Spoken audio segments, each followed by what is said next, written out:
O, tulad mga kababayan ng sinabi natin, hindi nagustuhan ng China yung reciprocal access agreement na pinirmahan ng Japan at ng Pilipinas kanina na winitnessan mga kababayan ng ating Pangulong Bongbong Marcos. O, ito yung naging statement ng kanilang Foreign Ministry spokesman, si Lin Jian. Pakinggan po natin mga kababayan yung kanyang sinasabi. Iramin muna natin itong kwento rito galing sa Philippine Star mga kababayan. Ayan siya, pakinggan po natin. 国与国之间开展交流合作。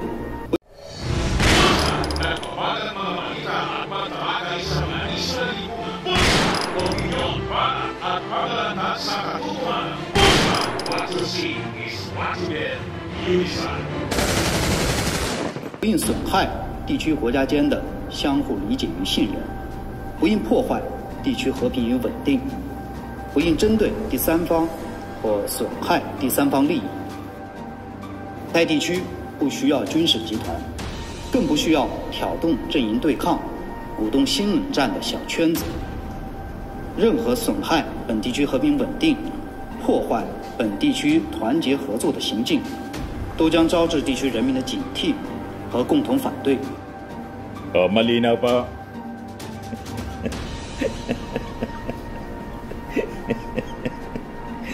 Langya ka niya, Mr. Maravillas. Wala kaming naintindihan. Wala man translation ko. Galit na galit nga yung mga nag-react na mga kababayan natin. Pinagmumura. Pinagmumura mga kababayan yung spokesman na Chinese. Wala niya kami maintindihan. Wala man pong translation. Basta ang sabi dyan, may caption naman po, China slams Philippines Japan Defense Pact. Yun man lang po. And then sabi dito po, ayan yung summary lang siguro. Basta sabi dyan po, Beijing on Monday protested as Philippines and Japan signed Defense Pact against China. Lin Jian, the Foreign Ministry spokesman, called it as small circles that would encourage a new Cold War and provoke confrontation. Ayan man lang po yung sinabi doon. Pero yung mismong pinagsasabi ng Chinese spokesman, ewan ko kung yun ang direct translation po. Ayaw man nilang mag-English kasi kaaway nila yung Amerika. Tapos tayo pinipilit na mag-aral ng Chinese, Mandarin. Kaya si Inday po, pag nagmimensahe sa China, Mandarin. Yan po ang style ng mga Chinese para mapuwersa yung kausap nila na magsalita ng kanilang salita. Parte yan po ng kanilang strategy. Di niya, Mr. Maravillas, ang ating gagawin? Ignore po. Lahat man lang sila pagbabanta. Sanay na tayo, mga kababayan, sa kanilang pagbabanta. Sabi ko po sa inyo, yung strategy nila is intimidation. Cognitive war, mga kababayan. Yung didiscuss pa lang po natin. Pag naniwala kayo sa kanilang mga sinasabi, maniwala tayo, panalo sila. So wag natin hayaan na manalo sila mga kababayan sa kanilang pananakot. But anyway, yung ating Pangulong Bongbong Marcos po, never na magpapasindak sa kanila. At after mga kababayan na mapirmahan yung reciprocal access agreement, yung katulad ng visiting forces agreement ng Amerika, sa atin dito sa Pilipinas, nag-warning na po yung Japan. Ang Japan po, hindi pa sisindak sa kanila tulad natin.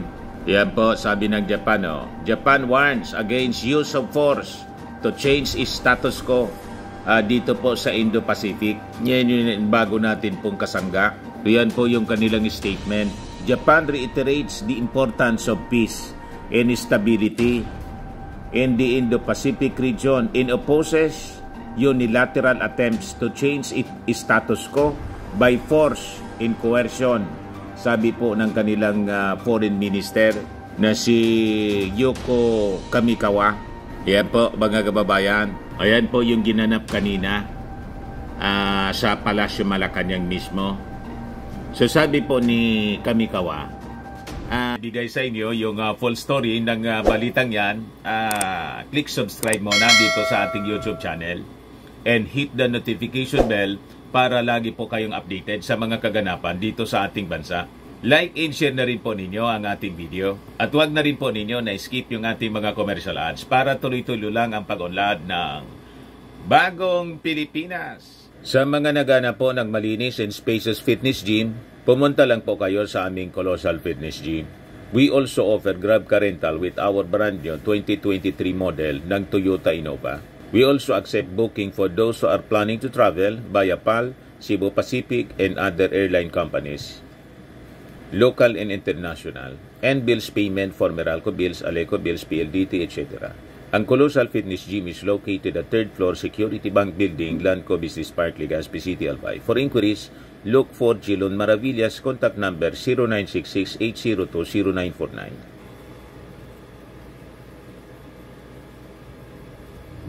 Yan po yung aming Innova. Lagi na pong matao sa amin.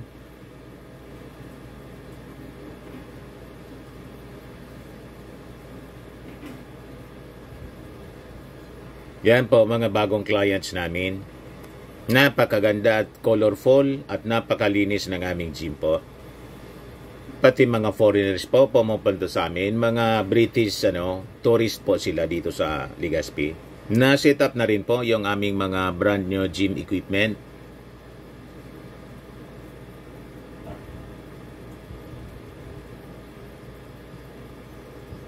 May treadmill na rin po kami. Ito naman po yung bago naming product na binibenta online. Eye Glow Serum, whitening po siya. Tingnan ninyo yung epekto sa aking anak na architect before and now. Yung mga inquiries po ninyo, dumiretso na lang kayo sa kanyang Facebook account, Riz Maravillas. Ito naman po, Firmax Firming and Lifting Cream, pinapahid po sa mga pulses in affected area. Mainam po sa paninigas ng mga kaso-kasuan. Ito naman po, Automax Radiant Serum. Sa mukha naman yung application, anti-aging po siya. You will look 10 years younger than your age. Sa mga cancer patients naman po, baka lang gusto ninyo itong itry. Neng siya red mixed fruit drink. Hindi mo po siya gamot, food supplement siya. Kaya lang, gawa siya mga kababayan sa goji berry. Yung goji berry may anti-cancer properties. O ngayon, yung mga inquiries ninyo, dumiretso na lang kayo sa aming messenger sa Facebook para masagot namin agad. Ayos pa? Ayos na ayos niya, Mr. Maravillas. Hindi nila papayagan ang anumang unilateral attempts na baguhin ang status ko dito sa ating sa ating lugar in the Pacific region. Foreign Minister Yoko Kamikawa made the remarks in a joint press conference following a 2+2 meeting between foreign defense ministers from Japan and the Philippines sa Manila. At sabi po ni Kamikawa, suportado niya ang posisyon ng ating bansa dito sa South China Sea. Ito yung sabi ni Philippine Foreign Minister Enrique Manalo, na suportado ng Japan niya yung posisyon ng Manila on the South China Sea and is promoting rules-based order. Ito yung naging pahayag mga kababayan ni Manalo after the signing nitong reciprocal access agreement ng Pilipinas at ng Japan. So ano po itong reciprocal access agreement? It will allow Filipino soldiers to undergo joint training with their counterparts in Japan po. So ano yung ating pakinabang dito mga kababayan at ano yung importance nito? Sabi dyan, it enhances defense cooperation, strengthens military collaboration and readiness between the Philippines at saka yung Japan. This is for our regional stability dito. Contributes to a peaceful, secure, and prosperous Indo-Pacific aligned with the shared values of democracy, rule of law, and human rights. Talagaan niya, Mr. Maravillas, babangga siya dun sa, sa gusto ng China. Kasi ang China, communist siya, hindi man siya democracy, bahala din siya po, mga kababayan. Basta tayo hindi papayag sa gusto nilang mangyari rito. And we have the support of the superpowers tulad po ng Amerika, pati ng Japan at ng Australia and European Union. Saka strategic training po.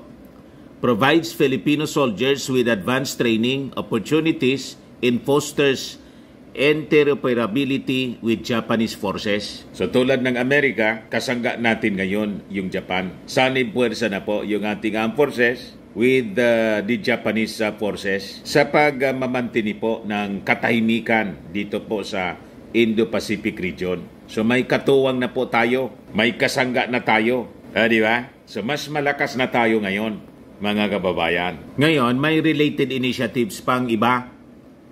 Tulad ng Japan's Official Security Assistance or OSA grant na ibibigay po dito sa ating bansa para sa mga bagong coastal radar systems.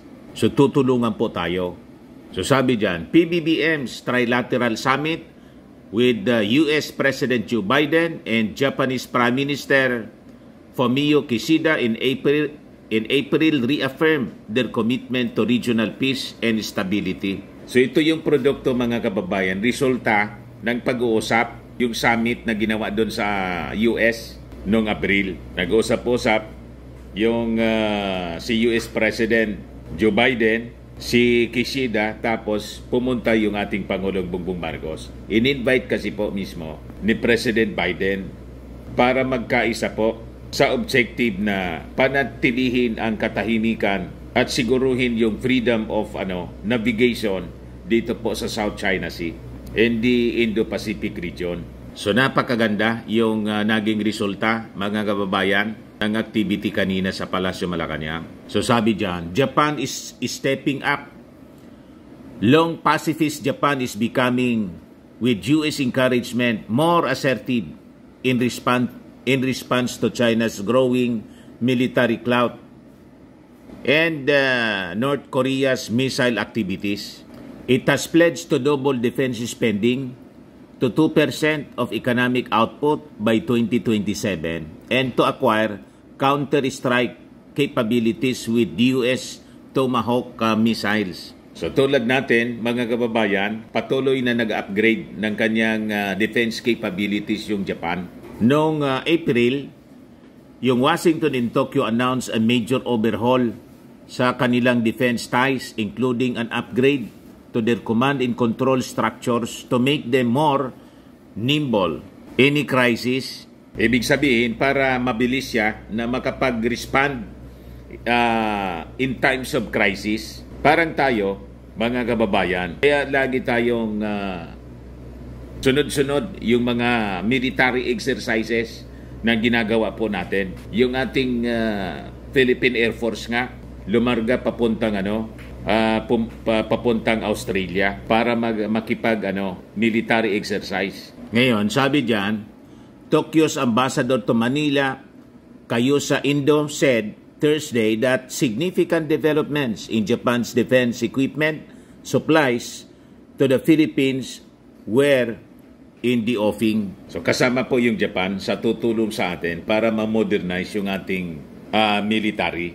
Di ba ayos na ayos, mga kababayan? Hayaan natin na magalit yung China. Lagi man galit sila. Karapatan natin, mga kababayan, na magpalakas ng ating defense. Tama pa? Ayan man lang po ang short video natin. Ako po si Dante Maravillas. Bye-bye. God bless.